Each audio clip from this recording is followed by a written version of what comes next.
Assalamualaikum warahmatullahi wabarakatuh. Perkenalkan, nama saya Sandra dengan NIM 23650048 dari kelas B. Video kali ini saya akan mereview materi PPT dari mata kuliah metodologi penelitian.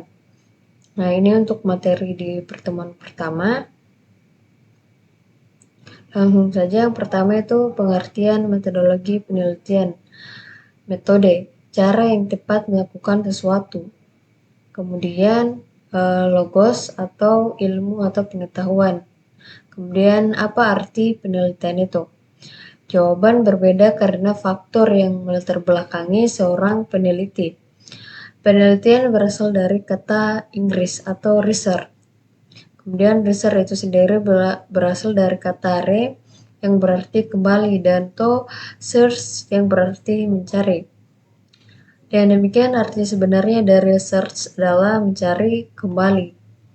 Kemudian penelitian sebagai suatu proses. Salah satu ciri khas penelitian adalah proses yang berjalan secara terus-menerus. Hasil penelitian bukanlah suatu yang final karena bisa berubah atau dikembangkan di masa depan.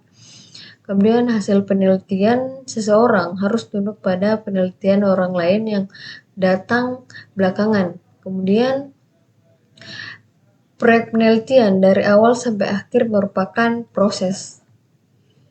Kemudian tujuan penelitian.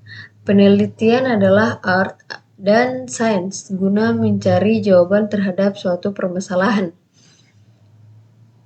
Kemudian penelitian, cara pengamatan atau inquiry dan mempunyai tujuan untuk mencari jawaban permasalahan atau proses penemuan, baik discovery atau invention.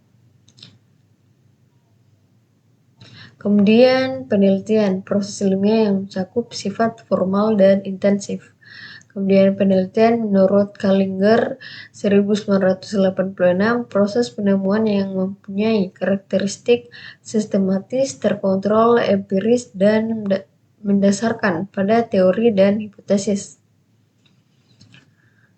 Kemudian penelitian adalah usaha seseorang yang dilakukan secara sistematis mengikuti aturan-aturan metodologi. Kemudian pengertian metodologi penelitian. Metode penelitian yaitu ilmu mengenai jalan yang dilewati untuk mencapai pemahaman. Metode penelitian pada dasarnya merupakan cara ilmiah untuk mendapatkan data dengan tujuan dan kegunaan tertentu. Tujuan penelitian pertama ada penemuan, pembuktian, pengembangan data baru, data untuk membuktikan keraguan-raguan, dan memperdalam dan memperluas pengetahuan yang ada. Kemudian lanjut kegunaan penelitian. Yang pertama, memahami masalah, kemudian mengantisipasi masalah, ketiga, memecahkan masalah. Kemudian sejarah penelitian. Salah satu ciri manusia adalah rasa ingin tahu. Kemudian Paul Eddy menyebutkan man is curious animals. Kemudian setelah tahu, ingin lebih tahu lagi sehingga tidak sampai kepuasan mutlak. Salah satu sebabnya karena yang di hadapan manusia adalah kenyataan alamiah yang beraspek ganda. Kemudian alam sebagai aspek yang statis dan dinamis. Hasrat ingin tahu, kemudian pertanyaan, pengetahuan yang benar atau kebenaran, pendekatan ilmiah, pendekatan non-ilmiah.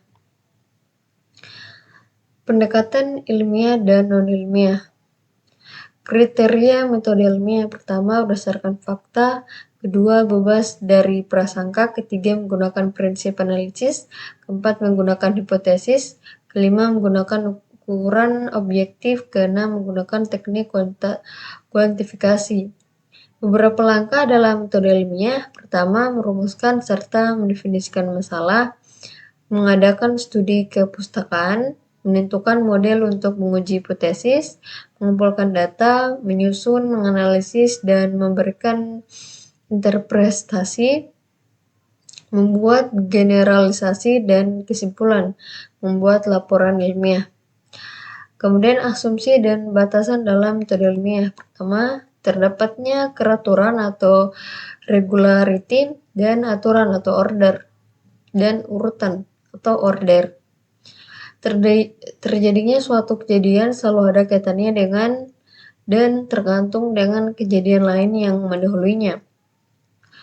Adanya kontinuitas dalam proses penelitian, kemudian pengetahuan yang didapat dari penelitian harus dapat dikomunikasikan. Kemudian penelitian ilmiah. Penelitian adalah suatu kegiatan ilmiah untuk memperoleh pengetahuan yang benar mengenai suatu masalah, dapat berupa fakta, konsep, generalisasi, dan teori. Kemudian fungsi penelitian ilmiah yaitu menentukan suatu pengetahuan baru, menguji kembali pengetahuan atau hasil penelitian yang ditemukan sebelumnya atau mengadakan verifikasi, mengembangkan pengetahuan atau hasil penelitian yang telah teruji kebenarannya. Keempat, mencari hubungan antara pengetahuan yang baru ditemukan dengan pengetahuan yang lain. Kelima, mengadakan ramalan atau prediksi dengan ditemukan hubungan atau hubungan sebab akibat dengan pengetahuan yang mendahulunya. Setelah itu, proposisi, dalil, teori, fakta, ilmu. Pertama, proposisi adalah pernyataan tentang sifat dan realita dan dapat diuji kebenarannya. Kemudian, proposisi yang sudah mempunyai jangkauan cukup luas dan telah didukung oleh data empiris dinamakan dalil. Kemudian teori adalah himpunan konstruk atau konsep, definisi, dan proposisi yang mengemukakan pandangan sistematis tentang gejala dengan menjabarkan relasi di antara variabel untuk menjelaskan dan meramalkan gejala tersebut. Kemudian ciri-ciri teori yaitu terdiri dari proposisi-proposisi atau hubungan yang terbukti di antara variabel-variabel. Kemudian konsep-konsep dalam proposisi telah dibatasi pengertiannya secara jelas dan frustasi.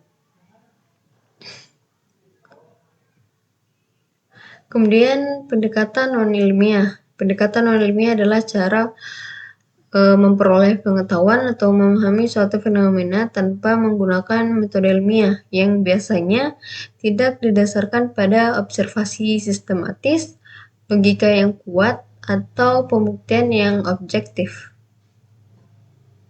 Kemudian ciri-ciri pendekatan non-ilmiah tidak sistematis, tidak mengikuti langkah-langkah yang terstruktur seperti dalam metode ilmiah, bersifat subjektif, tidak dapat diuji ulang, dan terakhir kurang dapat dipertanggungjawabkan. Kemudian perbedaan dengan pendekatan ilmiah untuk aspek pendekatan ilmiah dan pendekatan non-ilmiah. Untuk aspeknya yang pertama metode, pendekatan ilmiah itu sistematis dan logis. Pendekatan non-ilmiah tidak sistematis. Kemudian aspeknya itu bukti, pendekatan ilmiah berdasarkan data, sedangkan pendekatan non-ilmiah berdasarkan perasaan atau kebiasaan. Kemudian untuk hasil, pendekatan ilmiahnya itu objektif dan dapat diuji. Sedangkan pendekatan non-ilmiah subjektif dan sulit diverifikasi. Kemudian fungsi-fungsi penelitian. Pertama, fungsi pengembangan ilmu pengetahuan. Penelitian berperan penting dalam menemukan, memperluas, dan memperdalam teori atau konsep yang sudah ada. Kemudian kedua, fungsi pemecahan masalah. Penelitian digunakan untuk mencari solusi atas permasalahan tertentu, baik di bidang sosial, ekonomi, teknologi, pendidikan, dan lain-lain. Ketiga, fungsi pengambilan keputusan. Ada hasil penelitian sering digunakan sebagai dasar dalam pengambilan keputusan, baik oleh individu, organisasi, maupun pemerintah. Kemudian fungsi evaluatif, fungsi prediktif, dan fungsi inovasi.